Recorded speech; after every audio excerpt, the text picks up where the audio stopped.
What is up, folks? This is Brisson from Brisson Gaming, and we are back with another episode of 7 Days to Die Mods Weekly, the show will help figure out what mods are good for you. And this week, as you guys can see here, we are covering some cool mods. But before we jump anything, I want to say thank you all for the support, and also thank you mod authors for all the cool work that you guys do. And we are currently working on our own mod. Lunabug and I, well, mainly me, are working on our own little mod to support 7 Days to Die. We're not sure when it's going to come out, but it definitely won't be until after the game has hit 1.0.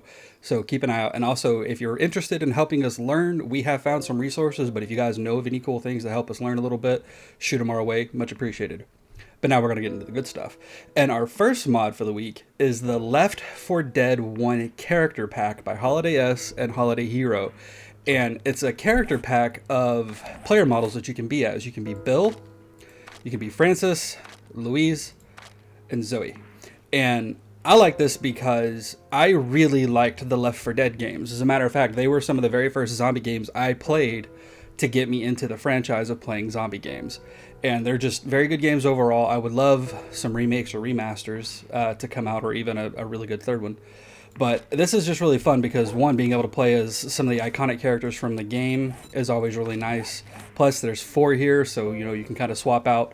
The way that Lunabug and I like to roleplay is we load up a bunch of different character models, and then when we die, we swap over to a new character model. So if I'm playing as Bill and I die, now I swap over to Francis. Functionally, it's still the same character, but we like to roleplay it as like we're playing someone new. Our last person died. Now this new person is taking over, stuff like that, especially because, you drop stuff, you have to go get it. So it's like, okay, you may have the same skills and knowledge, but you don't have the same gear. Now you have to go get it. It's kind of like that. It's just a fun way for us to roleplay. But with that, we're going to go ahead and move over to the next mod. Alright, folks, so this next mod is the super cool Heal Water Purifier by Toki Mekisu. God, I hope I say that name right. It's just a really nice quality of life server-side mod that makes it so when you're using a water purifier, when you get it wet, it actually restores water without you having to drink. Now you see our water is at 50%, so I'm going to go ahead, I'm going to modify this helmet here. I'm going to throw that in there. I'm going to go ahead and click wear, and then we're going to jump in here into some water. And you're going to see our water is going to start going back up. See, it went up to 47. Oh, we got to get like underwater. So it went up to 48. I got debuffs working against it right now, but you see it's 47, 48, 47, 48. It's going up, but this pond, and it's not exactly the deepest part, so it's still climbing. But because the debuffs that we stacked, the medicine stuff to be able to illustrate to get the water down, you guys can actually see that now our water is at 48, 49, and it's fluctuating, it's going up. Now that's the reason why I like this mod, because if you're playing and it gets, if it's raining and it gets wet, it slowly refills your water.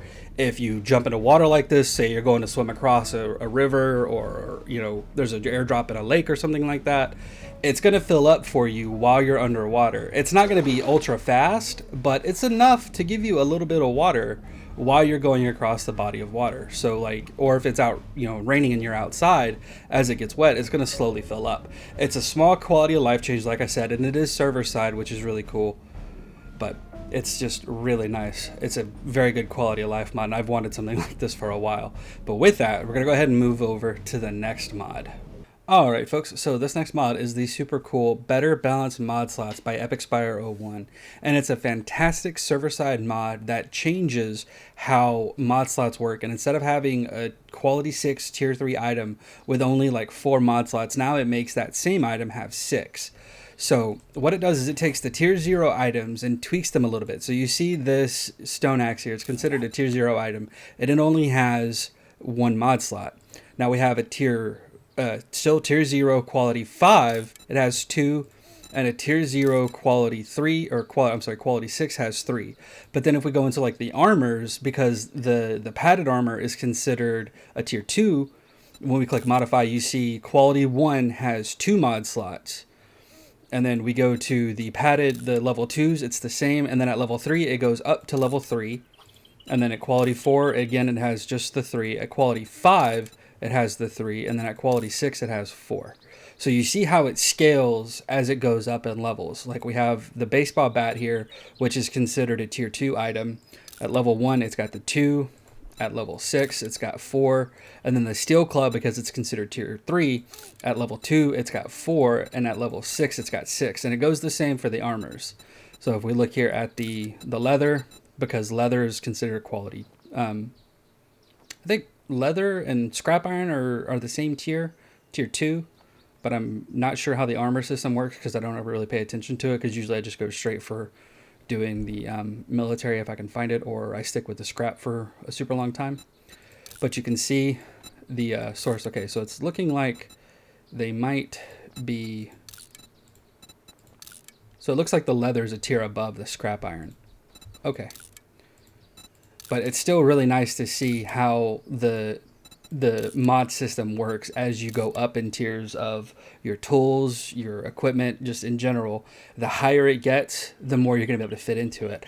I like it because, one, it makes it to where you're not going to have scrap cloth armor for the end of the game. You're always going to want to be upgrading to where it makes it to where the military armor is really good, so you're going to want to try to get it as fast as you can, or the steel armor if you're going for like a heavy, damage resist playthrough. I like to do brawling and stuff like that, so I like the military because it gives good explosion resistance, good armor, still has good stamina, so you can get, a lot more punches and running around and stuff, and as opposed to the steel where you're weighed down, but you're also going to take more damage versus the steel. But it's a fantastic quality of life server-side mod for that. It's one we've played around with a whole bunch. I think you guys are going to enjoy it. But with that, we're going to go ahead and move over to the next mod. All right, folks. So this next mod is the super cool Supply Drop Beacon by Alpha Stag, and it is another server-side mod that adds something really cool. So it adds the Supply Drop Beacon here, and what the Supply Drop Beacon does is it places a marker to mark the location for an airdrop. Man, it's so hard to read and talk. So it's just a fantastic little server-side mod, again, that when you place this down, after a couple of minutes, it's about a minute to a minute and a half, it'll spawn this, and it calls it an airdrop. So you go ahead and you open it, and you can see we got a scrap helmet, goldenrod tee, blueberry pie, a 3-bundle book, and a crafting magazine book. And it's really cool to get, but it's really hard to craft. So you see the requirements to craft it are a supply beacon chip, forged iron, electrical parts, mechanical parts, and Duke's tokens. I like the fact that you can pretty much craft this from day one because it's unlocked by like level 1 electrician, but really it's not, because you can just craft this, straight out at the workbench. You don't actually have to read the books. Shh, don't tell anybody. But it's really cool because, again, getting the parts for it are not easy to do. You have to specifically hunt for the items to get it. And to get the supply beacon chip, you have to scavenge, you have to salvage computers, monitors, control panels. You have to do the loot cases, and go through different warehouses and stuff if you're lucky, or military trucks or army trucks and stuff. So we actually have one here. I'm going to go God mode just so we don't run out of stamina. And we're going to harvest up these things, and I'm going to show you. It is not easy to get the supply chip. If we get this thing first thing, though, I'm going to... It took us a long time of playing with this mod before we ever got one. Okay, so you see, we don't have one. We didn't get one. The forged iron and all the other stuff you can get fairly early. Oh, there we go. We actually got one from there, which is a little unfortunate because it took us a lot longer than that last time. Whoa, what happened to my camera there? Whoa, what is going on? Okay, so that's 2 chips, 3 chips so far. Boy, that's unfortunate. Man, it took us a long time going through. But I did set down like 20-something computers here for us to do this with to test. Okay, I'm actually going to get out of God mode. That's bugging me out doing it like that. Okay, back into God mode real quick. Hey. And back into God mode. Okay, so after smashing 20 computers, we actually have 7 of the chips, plus the truck. When Luna and I were testing this, we went through, I don't know, about 8 hours or so without actually finding a chip before we started doing instances like that where we were specifically dropping them, like dropping computers and stuff like that to test. So the more you go through and you focus on computer monitors or stuff like that, the easier it is going to be to find those. But again, it's still fairly expensive to craft because you still have to have the Duke's tokens, you still have to have the forged iron, the electrical and mechanical parts are not really all that hard to get, but the forged iron, the dukes, and the supply chip beacons, or the supply beacon chips, can actually take you a long time. But it's really cool because you can get some useful items, especially the books. Getting those early game to get them knocked out, stuff like that, really does help.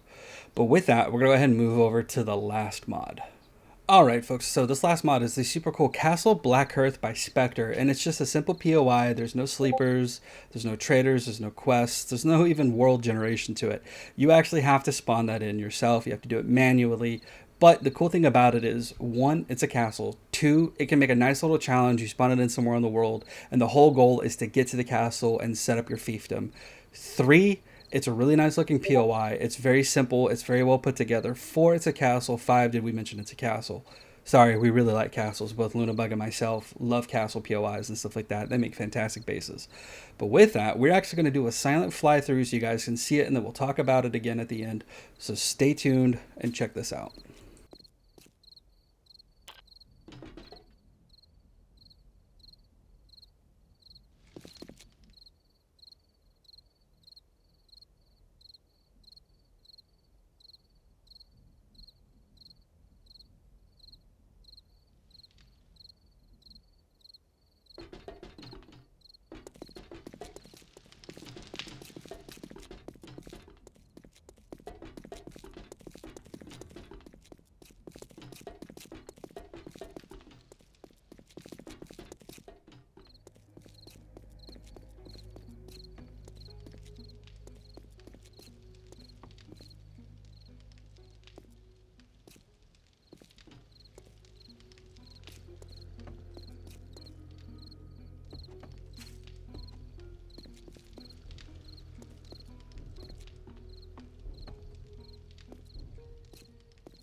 Now, I know some of you are probably wondering why I did the fly through the way I did, and the reason why is because I wanted to show enough of the POI to draw your interest, but I don't want to show everything because there are some fun stuff here that you can find out for yourself. If you just play with the mod and you go through it, you will find there's not a whole lot of really like deep hidden tricks and loot and stuff like that because it's not a quest POI, but it is still really fun to see the way the person built it.